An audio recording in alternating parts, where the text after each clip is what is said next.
என்ன படிச்சிருந்தாலும் அவன் வந்து கட்டாயம் வந்து இதை பொறுப்பு ஏற்றுக்கணும். அது மூத்தாள் எத்தனை பேர் இருந்தாலும் ஃபர்ஸ்ட் ஆள் என்ன படிச்சிருந்தாலும், அவர் எம்காம் படிச்சிருந்தாலும், எம்பி படிச்சிருந்தாலும், பிஏ படிச்சு எதை படித்தாலும், என்ன படித்தாலும் அவன் இது கட்டாயம் வந்துட்டு இதை பொறுப்பேற்றுக்கணும். பொறுப்பேற்று இந்த கம்பை எடுத்து தூக்கியே ஆகணும், வேற வழியே இல்லை, தூக்கியே ஆகணும். நம்ம பிறந்த அன்னைக்கு இருந்து பால் இதுதான் கொடுக்குது, சாகுற வரைக்கும் இதுதான் கொடுக்குது.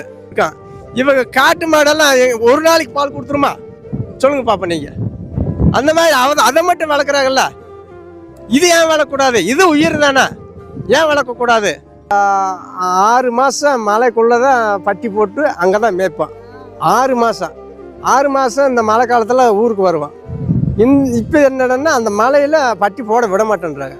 பட்டி போட விட மாட்டேன்னு கூட போட்டேன். நம்ம ஏதோ பட்டா காட்டுக்குள்ளே இப்படி பட்டி போட்டு மேய்ச்சிக்கலாமன்னு நம்ம இங்கிட்டு சுற்றுனாக்கா அந்த சம்சாரியை போய் அரட்டுறது.